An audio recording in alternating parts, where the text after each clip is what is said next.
All right, there we go. We are connected. Hello, everybody. Chuck Holton here, coming to you from Yerevan, Armenia. And I'm back in the capital city here, but there's a lot of stuff going on in the conflict between Israel and Iran. It's a lot more than just a tit for tat exchange of blows. As a matter of fact, there's no question Iran is getting the worst end of this.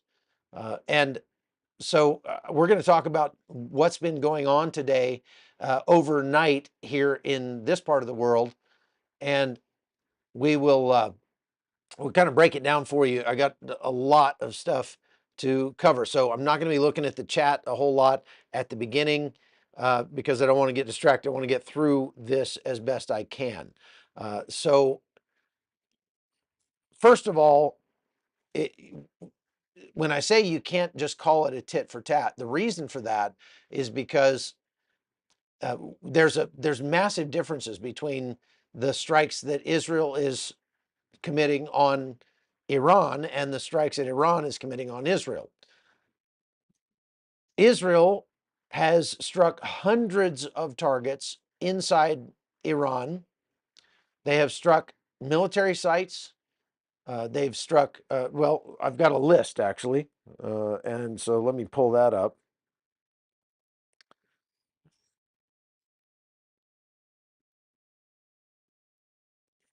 Okay, so here's the list. It's a long list. Israel's operation includes over 100 high value targets.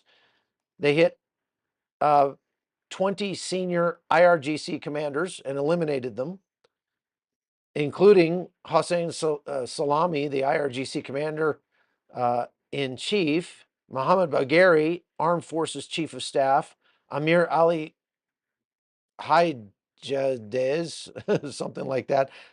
Sorry for the pronunciation. IRGC Aerospace Force Commander. The head of the Qatam al Ambia headquarters, a longtime advisor to Khamenei, Ismail Khani, the Quds Force commander, and 9 nuclear scientists have been killed at least so far by Israel. Israel has also struck enrichment facilities at Natanz, Isfahan, and Fordo.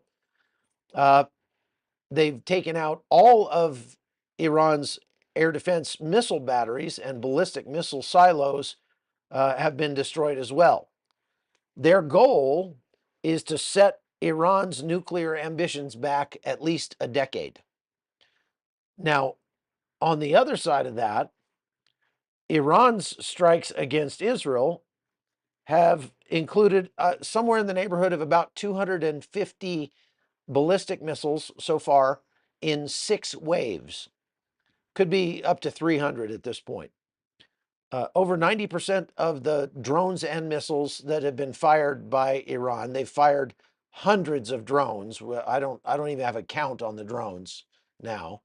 Over 90% of the drones and missiles have been intercepted by Israel and its partners. Its partners being Jordan, uh, Saudi Arabia, the United States, and possibly France might have some things in there. So they've intercepted the vast majority of the incoming uh, munitions. Fewer than 10 missiles. Well, actually, now it looks like 10 or 11 total missiles have hit Israeli territory. One struck a civilian apartment building in Tel Aviv. They've struck civilian areas in the center and in the north. I just want to show you this. Very, very sad. This entire family was murdered by Tehran in one of those missile strikes. Very sad. Incredible. These beautiful, beautiful children and their parents were killed by a missile strike. So the difference is Israel is striking at military targets of necessity. And that includes their nuclear program. And now it includes things like civilian infrastructure, which we're going to get into in more depth in just a minute. So that means that Israel is keeping to its policy of pursuing a just war strategy, while Iran is randomly firing missiles at civilian areas inside Israel. Some of the people that have been killed now in Israel, I think we're up to 7 or 9. It's happening so fast. I'm not positive exactly how many people have died. There's a lot of misinformation going around on social media, so it's kind of hard to keep count. But we know that there were 3 that died in the initial attack. I'm sorry, 1 that died in the initial attack, an 80-year-old. Then in the second wave, there were 3 more that died. I think 3 more. Yeah. There was a baby that was rescued from the rubble, and then I saw later on that that baby had died, but I'm not sure that's true. Then this family was killed in the north, and there were, I think, 3 Arabs killed in some of the Arab areas of Judea and Samaria. So all in all, there have been deaths and something like 110 to 120 injuries. As far as they have reported, only 7 of those injuries have been actually military IDF soldiers, and they were lightly injured and then released after they were treated at the hospital. For its part, Iran claims that there have been something like 39 deaths and 370 wounded, something like that. Um, Again, those numbers are really fluid and keep changing all the time. I've seen as much as from the Israeli side, their estimates are that 110 to 120 Iranians have died. Now, based on the video footage that Israel is putting out of the strikes that they're making on rocket launchers, if a rocket launcher gets struck and a guy standing next to it gets killed, there's a very, very high likelihood that that guy is a member of the military. Iran claims that everyone that has been killed in Iran so far are civilians, mostly women and children. Of course, that's what they do. But it's much more likely that, there are not a lot of women and children hanging around the Natanz nuclear facility. And so anybody who died in there is likely to be a legitimate combatant, let's say. With that in mind, Israel is pursuing a moral strategy to win this war. Iran is just trying to hurt Israel. And for a country of 90 million people, I'm honestly just blown away at how little they've been able to do. The reports are that the Ayatollah Khamenei gave the command after his first meeting when the war started to strike at Israel with 1,000 missiles in a giant barrage of missiles. Would have made it the largest missile barrage in history anywhere in the world. And they managed to fire less than 200. Now, these subsequent missile launches, again, there have been 6 waves now so far, have included ballistic missiles and hypersonic missiles, but they've been coming in the dozens in each wave and not in the hundreds. So all in all now, we're probably still under 300 total missiles that have been fired in this war by Iran. And what that tells you is that Israel is doing a fantastic job at stopping Iran from firing more missiles. Israel has collapsed the entrances to many of the missile storage facilities. I'm going to show you a video here in a second. Well, here, I'll show it to you now. This is a propaganda video that Iran just put out that shows some of their missile facilities underground. And so you can see this. This is a threatening video that Iran just put out. and shows these missiles underground in these concrete bunkers. Well, guess what? These missile facilities, this one that you're looking at here, according to the IDF, has already been destroyed. So they've got some cool propaganda videos here, and lots of flames to threaten Israel. And look at that! Oh, big flames! Wow. Well, you know where they might have gotten those videos of those flames? They might have got them out of Tehran. Now, what they go into here in the second half of this video are shots that are taken from people in Israel of falls, of these missiles that have made it through. And we're going to point out some hypersonic missiles to you because you can really tell when it's a hypersonic missile. So check it out. These are missiles taking off. Okay. Now these, who knows when these were filmed? And there's one fall. There's a strike. Some of these are of the same strike. This is Tel Aviv. Yeah, see, that's several different angles of the same strike. And they got a few more flames in there. Now here, there's some actual damage from Israel. And what that says in Farsi is, you will suffer. So Iran is putting out information war, but in the actual kinetic war, they ain't doing so hot. Now they're doing better than they've done in their previous attacks. They've managed to destroy some apartment buildings in Tel Aviv and in central Israel and up in the north. They've managed to kill some civilians. Congratulations. I don't think that that's something to be proud of. Although the Iranians are celebrating that. I mean, not the Iranian people so much.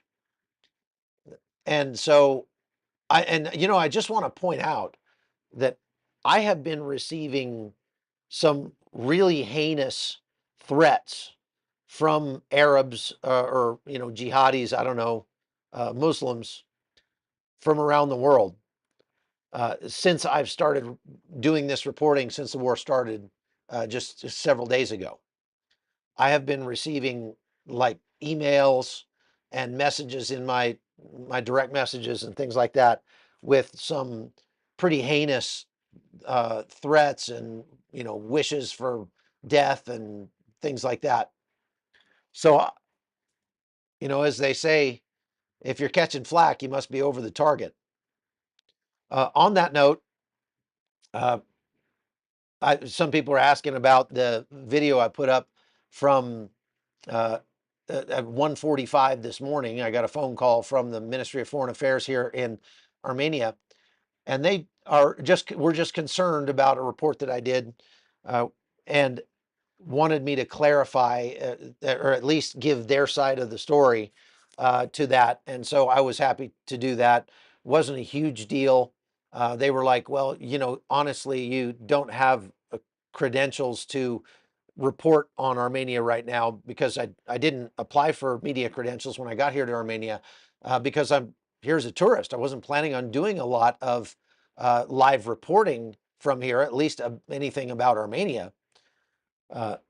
When I came on this tour, but then the war started, and so I'm just doing my job, and they understood that. They were very kind.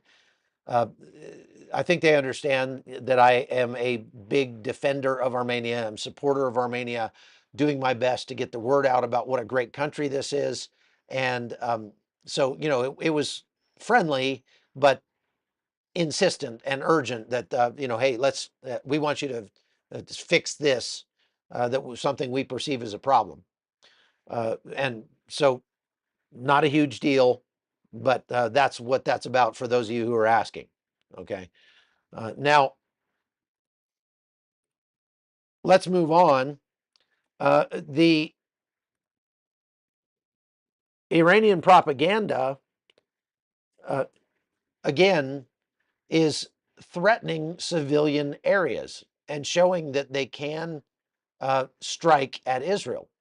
But here's the thing I keep mentioning, and I think I've mentioned this. I don't remember if it was on a CBN Live or one of mine, but it bears repeating. The way that each of these sides is prosecuting this war is very important. Israel is flying jets into Iran and dropping bombs on precise targets inside Iran. They have taken out Iran's air defense capability by and large.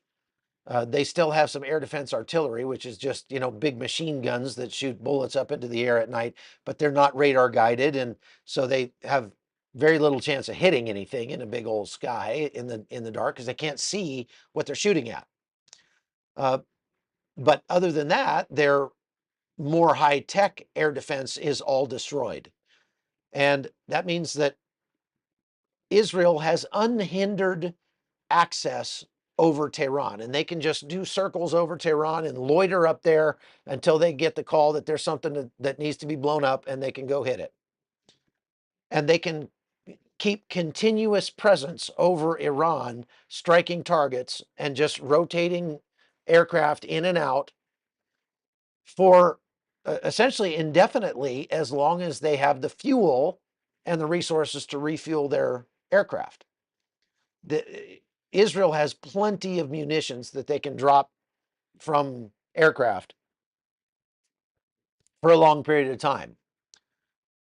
Iran, on the other hand, every munition that they fire, the only capability they have to reach Israel is with these long-range ballistic missiles that they have, and they have a very limited supply.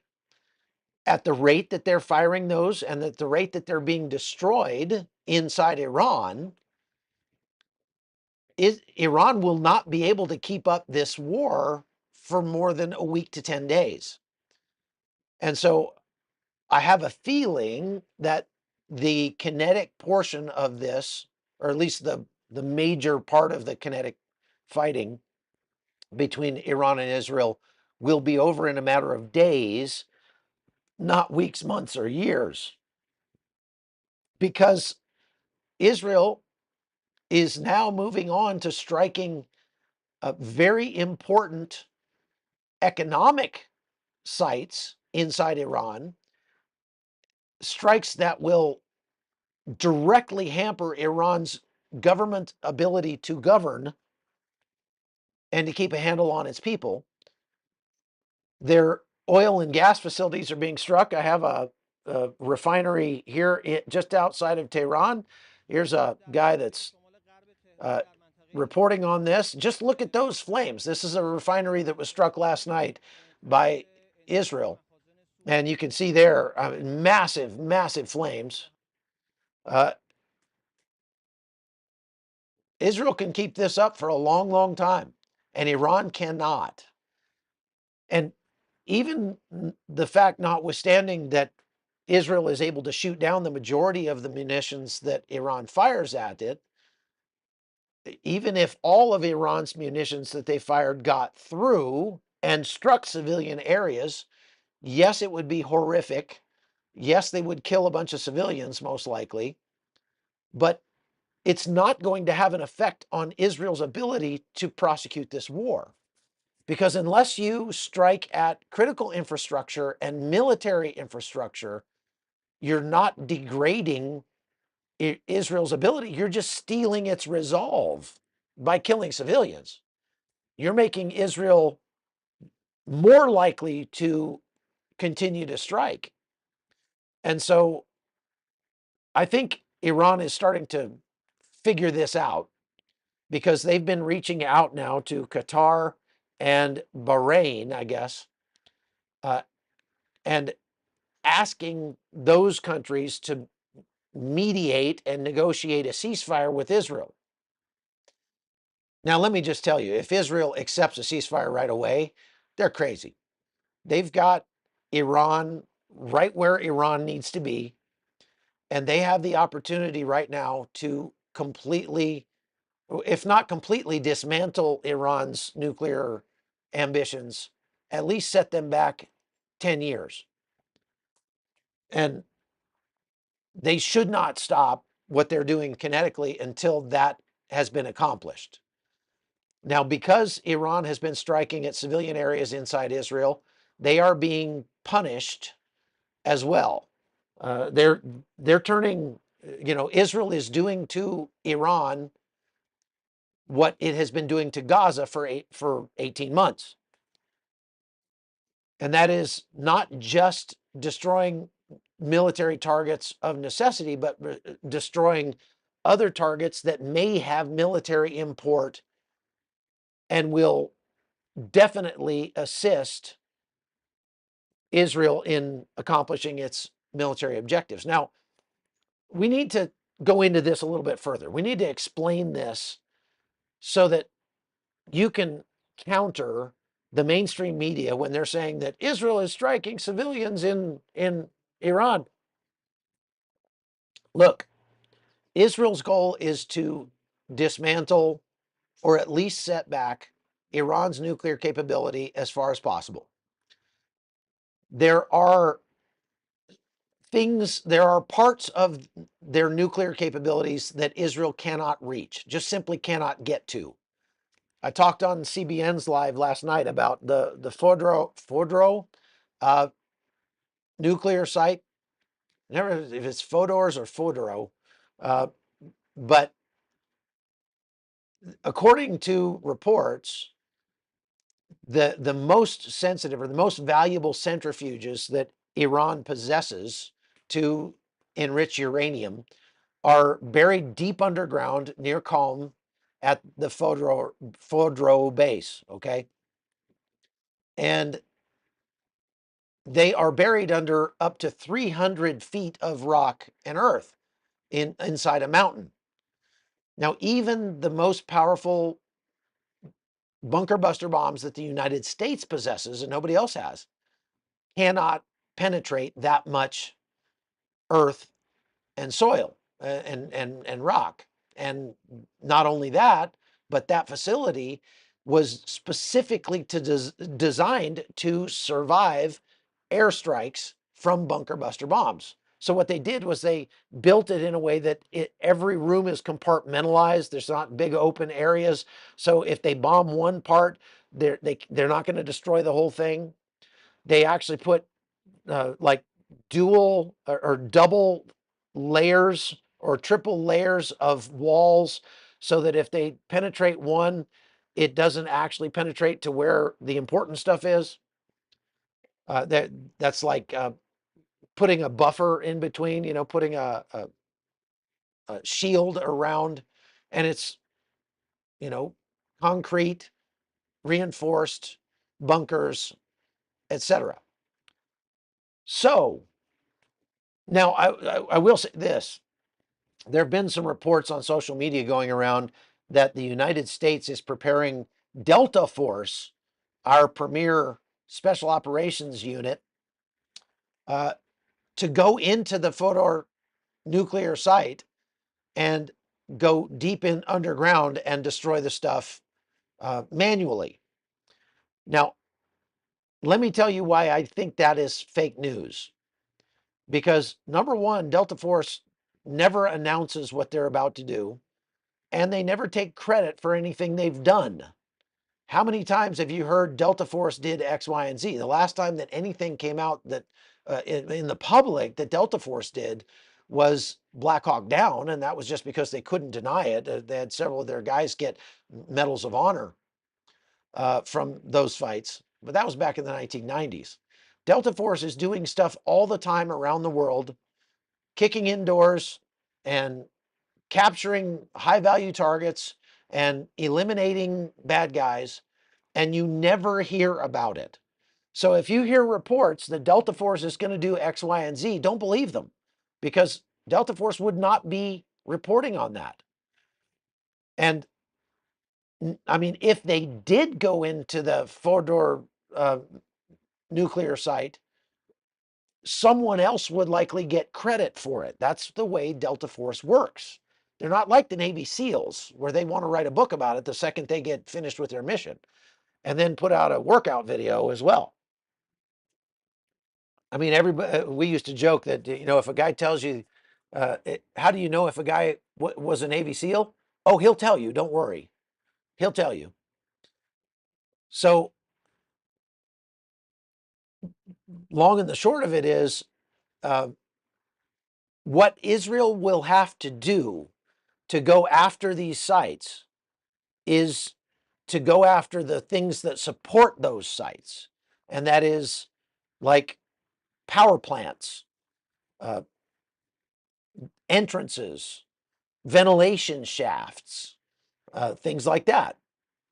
And if they have unfettered access to those sites and they can really take their time and do it right, they should be able to dismantle those sites to an extent that makes them unusable for a period of years. They're not going to be fixed in weeks or months. Now, some people were asking yesterday, and I covered this on the live I did for CBN last night, but they were saying, well, if Israel doesn't have those massive ordnance penetrator bunker buster bombs, and the strongest bunker buster bomb Israel has is a 5,000-pound bunker buster that can penetrate 100 feet of earth, and the sensitive sites at Fordro are 300 feet underground. Why can't they just drop 3 of those bunker buster bombs, one on top of the other? And, one makes a big crater, the next one makes a bigger crater, and the next one makes an even bigger crater. Well, because that's not the way the physics work for these bombs.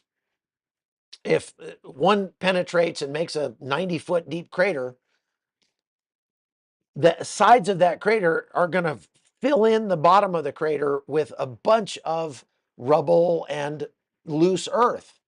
And so that if you drop another one on that, it actually makes it harder for it to penetrate because that loose soil absorbs the explosion. And so it's not likely that Israel could just stack those up even if they tried. So if they're going to completely destroy what's underground, somebody's going to have to go in there. Now, Israel does have troops on the ground inside Iran. You heard that right. There are boots on the ground inside Iran by the Israelis right now. Now, they're not IDF soldiers, most likely. They are Mossad commandos. And those Mossad commandos are making their way around Tehran, for example, and are committing lots of shenanigans. And they are right now hunting the Iranian leadership. So military commanders and civilian leadership as well. And the religious leadership, the mullahs, are being targeted. So there's a video that's going around social media of a short-range missile in Tehran. It's nighttime, and you see a point of light take off from one location and fly over and strike another location that is several hundred yards distant. So this is obviously not a bomb being dropped out of the sky. This is, a short-range missile being fired at somebody's house, most likely in Tehran. That is being done by Mossad operatives that are covertly just running around creating havoc inside Tehran. For that reason, Iran's leaders know that they're being hunted, and they know that their time is likely short if they stay in Iran. And so there are multiple reports coming out of Iran's leaders fleeing to Russia. Amazing how everybody, when they have somebody after them, they all go to Russia, unless it's Russia that's after them, and then they go somewhere else.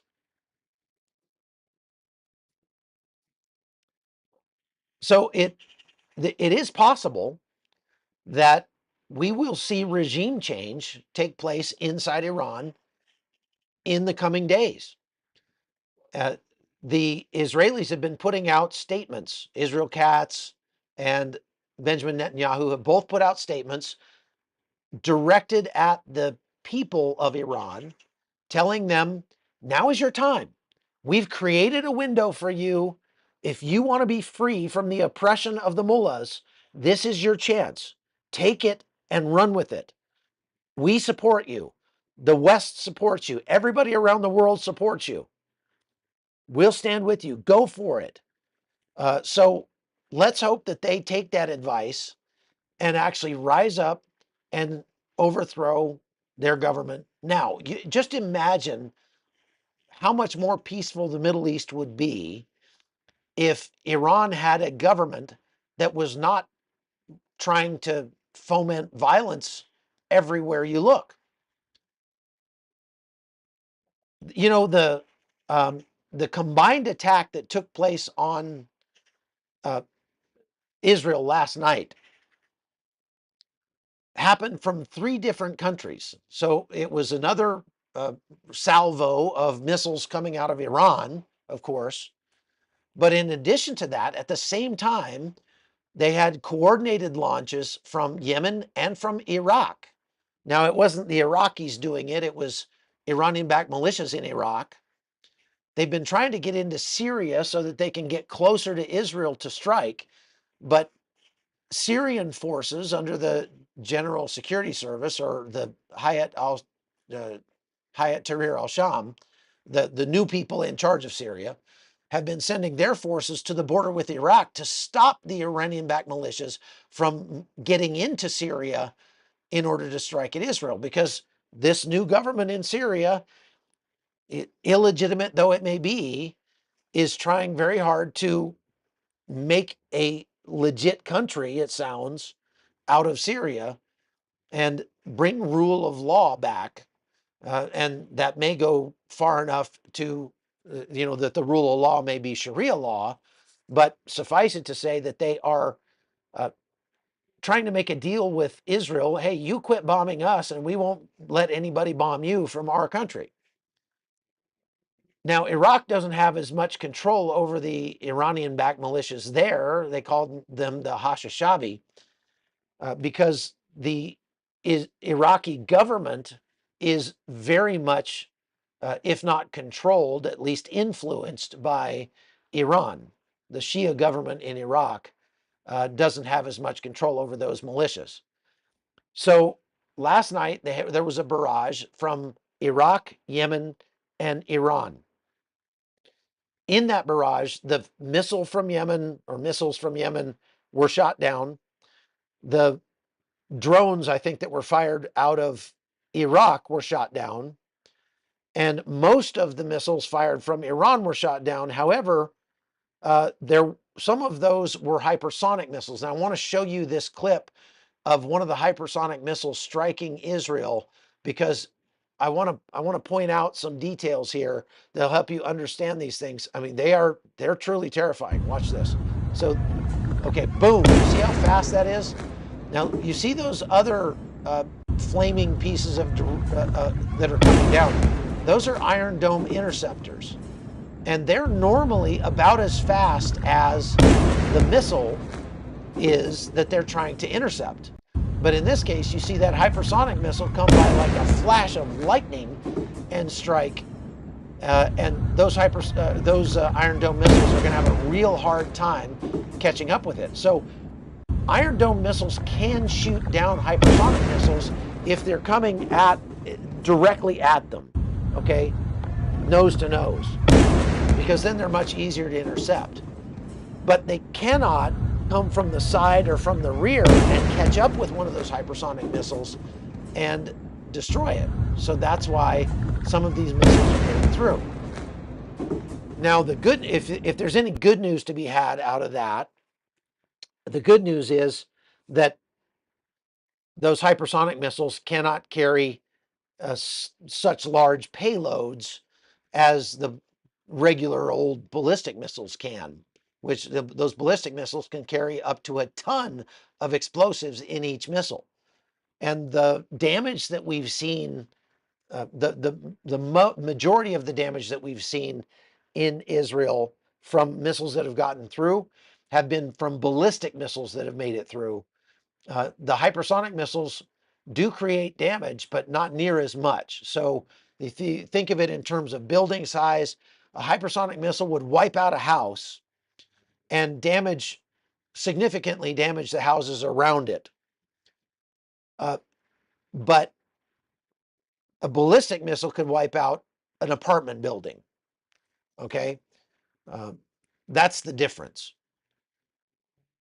And again, keep in mind, Iran only has a limited number of these things. The number of hypersonic missiles that they have available at their disposal to fire at Israel is probably in the dozens. I would say probably under 100. The number of ballistic missiles they believe that Iran had before the war started was a couple thousand max, 1 to 2,000. They've already launched a third of those. And so at the rate they're going, in a matter of days, they're going to be out of missiles. Unless they can find a new supplier, which is going to be difficult, or unless they have a stockpile of those missiles that Israel didn't know about, which is highly unlikely as well. Okay, so all in all, you see these images of these massive strikes happening on Israel, and it looks really, really terrible. And of course, it is a tragedy when any civilian is struck by, in this war, because the civilians are not involved. And Iran obviously is just trying to do damage to Israel so that it can win in the information space, because they know they can't win in the kinetic space. So this propaganda that Iran is putting out is their attempt to influence the information battle space and to really scare everybody and make them think, oh gosh, look, there's flames. There's going to be big fires. But they're also realizing that they're not going to be able to keep up with Israel in terms of the strikes that are happening. Israel is striking things that are truly hurting the nation of Iran. They're striking their oil refineries. They're striking their power stations. They're striking their transport hubs. They're striking at communications nodes, and they are decapitating their government. Meanwhile, Iran has managed to strike the Kiryat, which is the government center in Tel Aviv, and that's significant, but that'll be repaired. They have not managed to kill or even wound any of the leadership in Israel. They have not managed to hit the power grid to any extent. They've not managed to kill a bunch of Israeli soldiers, or American soldiers for that matter. We've got a lot of American soldiers in the region, and they're all participating. So in terms of accomplishing military objectives, Israel is running away with this. I mean, they're absolutely just hammering Iran. And Iran is killing some cute little girls like this family. That's why you cannot say that this is just, tit for tat. Now, here's another look at the damage that was done by one of those ballistic missiles, or I'm sorry, hypersonic missiles on Tel Aviv. So you see here these apartment buildings. The apartment buildings are damaged, but they're still standing. Likely not going to be destroyed, or they won't have to condemn those buildings. They look repairable for the most part. We don't know until they get in there and really take a good look at them. But you can see the damage here, and it's significant, but it doesn't look like Gaza. Okay, this is about the damage you would see from a hypersonic missile. And so it's spectacular on film, but again, and it's a tragedy for the people that are affected, but in reality, This is not going to win the war for Iran. All right. And this is what Tehran looks like in the meantime. So this will win the war for Israel, because you look at these oil refineries going up in smoke. What you're looking at is Iran's budget, their government budget, just burning in the background behind that reporter, right? Okay, let's take a look. We got more than 6,000 people online. Cotton asks, is hypersonic kinetic? Yes, of course it's kinetic. Kinetic just means, uh, things that go boom, bang. Uh, you know, Kinetic is anything that blows up, let's say. And yes, hypersonic missiles have warheads on them that blow up. Okay. Faline asks, if Mossad has all of this intelligence, why can't they destroy Iran's missiles? Well, because they're spread out. Iran has been anticipating this war for some time, so they've been hiding their missiles underground. They're on mobile missile launchers, so they're not just in stationary points. And so they roll them out, set them up, and fire them before Israel. And this, Iran is twice the size of Texas, right? So Israel's going to have a hard time watching every square inch of Iran to find every one of these launchers when it gets pulled out from its underground hiding place. Now, when they do see Iran about to fire a missile, of course, they drop a bomb on it and they destroy that launcher. And that's another point that needs to be made here. You need to remember that even if Iran had 2,000 missiles still, which they don't, that could reach Israel, they don't have 2,000 missile launchers. Okay, those launchers have to be reloaded with a new missile after the missile gets fired. And sometimes that reloading process can take up to 8 hours. And so every time Israel identifies a missile launcher and destroys it, that's one fewer missile launcher that Iran has to strike at Israel. And what that means is uh, the actual number of missiles that Iran can fire at any given time is steadily diminishing day by day. And at the rate they're going, they're not going to have many left. And so, look, Iran is losing this war, and they're going to lose in the end. I am highly confident of that. Israel will take some licks along the way. They can absorb that. Again, I'm not making light of it's a terrible tragedy when a family gets killed. Terrible.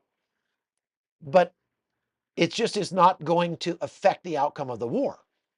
That's all. Now, we got 6,000 people watching right now, folks. Let me just make a request. As you are listening, make sure that you just take a moment and go hit that like button. That tells YouTube that more people need to see this content. Hey, thank you, Heidi. And thank you for praying for the IDF as well. That tells YouTube more people need to see this content. I need to be reminded when I'm watching a video, so I try to remind you guys all the time. And it does help. It'll actually double the number of concurrent viewers we have watching the show when you guys go hit that like button. It doesn't cost you anything. We're not going to spam you. But if you subscribe to the channel as well, then you can get notified before we go live. And that's a big help as well. Now, today is Father's Day, and we have a Father's Day promotion going on my website over at chuckholton.com. Now, don't be alarmed when you go to chuckholton.com if it takes you to Locals or Rumble, because that's all the same company. Locals is a site like Patreon for creators who are self-funding. Okay, so what it does, it helps people like me not be so reliant on income from YouTube, because YouTube can cancel this channel anytime they want. Just say the wrong thing and boom, YouTube shuts you down. So if you want to support what we're doing and you want to help keep us in the field, go to chuckholton.com and become a supporter over there. If you do that, you get a lot of benefits. You can get early access to a lot of our videos. I've got documentaries that you can watch that are not available on YouTube, because anything that's got music in it, YouTube, like, don't even bother posting it on YouTube. They'll demonetize you.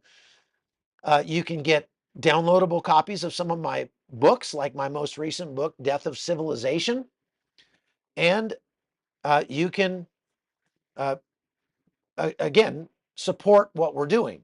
We use the money from locals to support people around the world. So, for example, this morning, before church, here in about an hour, we're going to go and meet with an Iranian woman who escaped from Iran. She's got an incredible story. I'll try to bring it to you tomorrow. Thank you, Gary. I appreciate that $20. Thank you very much. And thank you for the well wishes. But we're going to go listen to this Iranian woman's story and meet with her. And then we're going to use some of the money that's given on locals to bless her and to help her get established outside of Iran in her new life. She has converted to Christianity, and obviously that's a very dangerous thing for an Iranian who was raised in a Muslim household. So if you would like to join us in blessing that Iranian woman, well, the donations that we get here on YouTube through Super Chats can go to her, and any donations we get through locals can also be used to help her as well. And our group of Hot Zonians here, we have a group tour that we're on right now with viewers like you who have joined us in Armenia for 11 days, touring the country. They also pitch in and help people when we meet them like that. So we appreciate all of the donations we get. We try to do the best we can to help people with those. And thank you very much to all of you who have given. You can donate by going to the, again, chuckholton.com.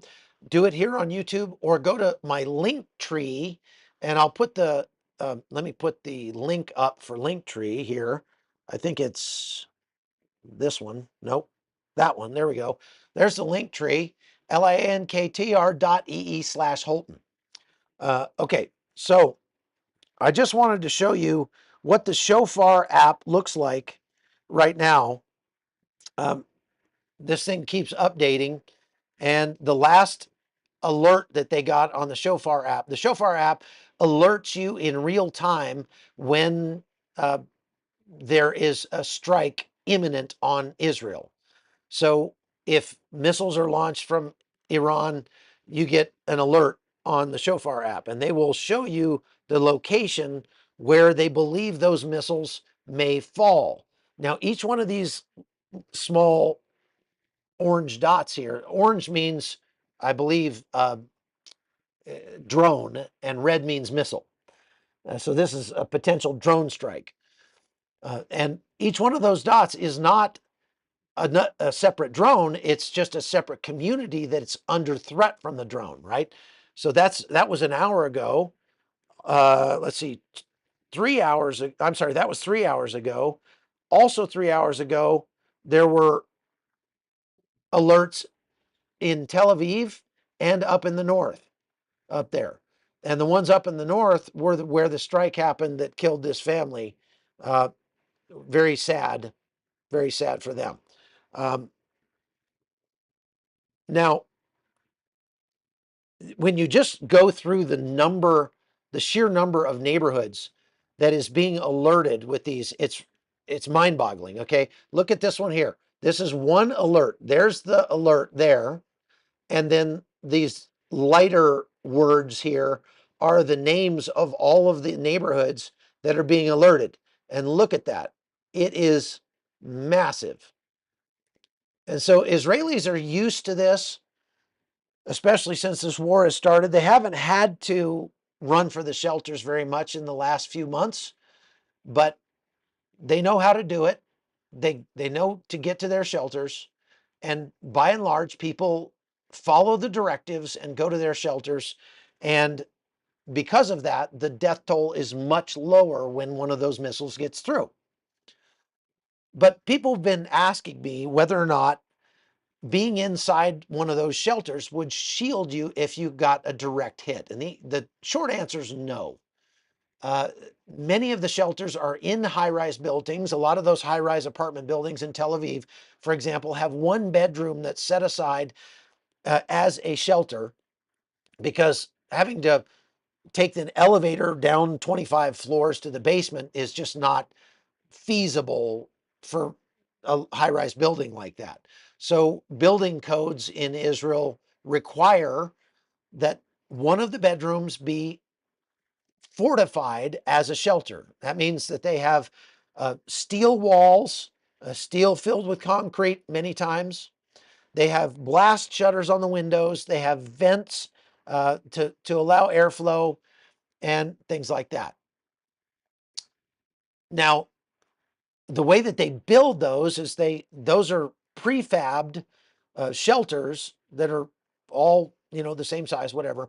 And so when they're building those high-rise apartment buildings, they take a crane, and for each apartment they just lift that thing into place, and then they put concrete around it and turn it into a bedroom. It's got locking doors on it, and all that.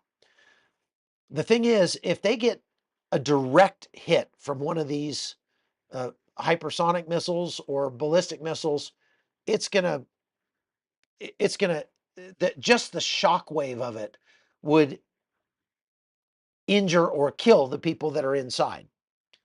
But if it strikes your building, thank you, MM, very kind of you. If it strikes your building, you're going to be okay, as long as it doesn't strike your house directly. Okay, so some of the older buildings in Jerusalem, for example, do not have shelters. The building that I live in when I'm in Jerusalem, that's just across the street from the CBN headquarters, does not have a shelter at all. So we'd have to go to a public shelter. Fortunately, because it's in the center of the country, you have a little more time if there is an alert.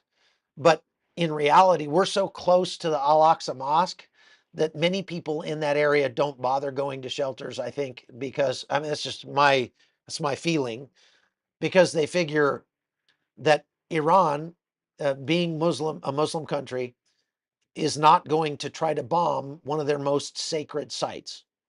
And so there's going to be kind of a buffer zone around the Al-Aqsa Mosque. Now, back last October, there were some missiles that were intercepted over the Al-Aqsa Mosque uh, and by the Iron Dome system. However, they weren't aiming at the Al-Aqsa Mosque. They were aiming at Tel Aviv, and they were just flying over Jerusalem when they were intercepted. Thank you, Gail. Very kind of you. So anyway, suffice it to say that if these missiles start targeting Jerusalem, number one, I'll be kind of surprised. Number two, you might see more casualties. And number three, many of those casualties might be Arab casualties because, as you know, a good portion of Jerusalem, over there in the eastern part of Jerusalem, is Arab area. And those areas are much less safe in an attack like that. Thank you, Jewel Sweet, than the Jewish areas are. Okay. So that's about all I've got today. Is going to Israel still an option? May asks. Well, it is still an option, but my flight that I had purchased to Tel Aviv has been canceled for the end of June. And so I'm going to have to find another way in. Most likely what I'll have to do is what I've had to do before, and that's fly into Amman, Jordan, and then cross at the land border at the Allenby Bridge. It's a little more hassle to do that, but it's totally doable. And as far as I know, the land bridge has not been closed. So they have closed Ben Gurion Airport, I believe, completely now. Even El Al has moved their aircraft away from the airport and has told people that have tickets, don't even bother coming to the airport because you're not getting out. Thank you £9 99 Azimuth Radio TV. Thank you for that. Appreciate it. We'll use this money, as I said, to try to help people that are fleeing Iran. We are getting word that there are people who are getting out of Iran because of this conflict. And they're saying, we're just going to leave now for now and go somewhere else. So that's coming from people in Iran that are telling us that. All right. To echo others' questions, will Iran be helped by China or Russia? Russia has offered to mediate a ceasefire. Now, under the table, they may be trying to help Iran in various ways. They have in the past. China kind of sees Iran as a proxy, and they certainly are not against Iran going to war with the West, because any war that you can get the West embroiled in is going to make it that much more difficult for the West to confront China if it goes for Taiwan. But in terms of getting involved militarily, no, neither of those is going to do that. China has kind of a hands-off policy. They're trying to look like they're staying neutral, even though they're not. Russia doesn't have the bandwidth to send soldiers to Iran or anything like that. They're completely embroiled in the war in Ukraine. All right. Get Chuck's promotion. Oh yeah, so Amy's reminding me that we have this promo going this weekend on Locals. If you want to become a supporter on Locals, we have a big sale going on. You can save a bunch of money on an annual plan or monthly plan over there at Locals. It's not much. Buy me a couple coffees every month, and you're a supporter, and you get access to all the extra stuff. Isaiah is asking if he can get a copy of my 2024 in Pictures book. No, we've sold out of those. I don't believe we have any more of those books. But thank you for asking, and thank you for the $10. And thank you, I can't pronounce it, MSWI 855. That's very kind of you. Okay, folks, that's a question. Are you taking a group trip back to Israel soon? No, we don't have another trip to Israel planned, but we do have a trip to Panama planned in October, and we have a trip to Armenia planned next June. Thank you, Steve.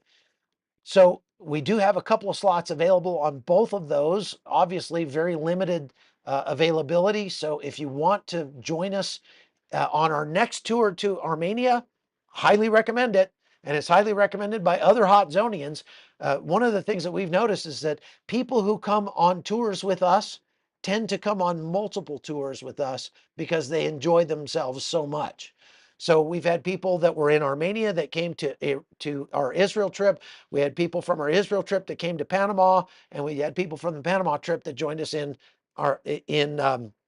Armenia, and we've had people that have gone to all three now. So obviously we're doing something right.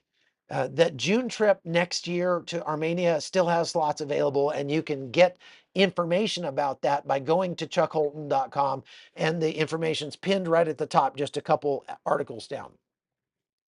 Stu Stewart asks, how much fuel does it take to get 200 F-35s to get to and operate for the IDF?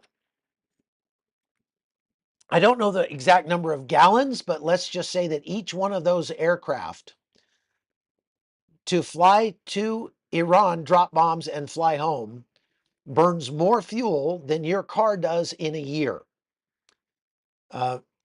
Gemini asks, what's happening in Gaza? A lot. The fighting is still raging in Gaza. Israel is still calling up more units and sending them to Gaza, and they are continuing to distribute aid to the Gazans, which is undermining Hamas. There's still a lot of fighting going on right now in Gaza. Ethel asks, have I seen red flags on homes and corner stores? Should we be concerned? No, I have not seen any red flags. I'm not sure what you mean by that, to be honest. Woody asks, do you believe we will experience a nuclear war or use of nuclear soon? No, I do not. Isaac asks, why doesn't Israel use ballistic missiles? They do have a few, but they aren't using them for the same reason that I said about that's a drawback for Iran, that they're one and done weapons. And I don't know that Israel has any ballistic missiles that can reach Iran. I think that that all of Israel's ballistic missiles, or at least most of them, are shorter range missiles. And so they're just the way that Israel's strategy militarily works, they're not going to employ those on Iran. Good question, though. Thank you for that question. There's a lot happening in the world right now. That's for sure. It is hard to keep up. Thank you, Randy. That's very kind of you. Are Iranian troops preparing to go through Iraq and Jordan toward Israel? No, they're not. Uh, Iran could not sustain a tail that long logistically. And even if they tried, uh, the those troops would be sitting ducks for Israeli aircraft, and they would be wiped out long before they got to Israel. Now, I mentioned that the GSS forces of Syria have been going to the border with Iraq to stop Iranian-backed militias from crossing into Syria, because those Iranian-backed militias were intent on marching to Israel and invading Israel from the north. But that's not going to happen either. Again, Israel has complete air superiority, and because of that, they have the ability to strike any of those forces that are threatening their borders. Okay. Let's see. I think that's it for the questions. We just went over an hour. It's hypothetical, but how do you see the end game playing out with this conflict? Israel wins, Iran loses, is what it's looking like right now. Um, so, all right, I got to go. I got breakfast and we got 24 people waiting on us. So, God bless you. Thank you very much for watching. I don't know if I'll be on again today or actually tomorrow for those of you in the United States. Um, we'll just have to see what happens in this war. Very likely I will be. Okay. God bless you. Thank you very much for watching, and thank you for all the donations. We will put those to good use today when we go meet with that Iranian woman here in just a little bit. So I will have a report about that the next time that we talk. And so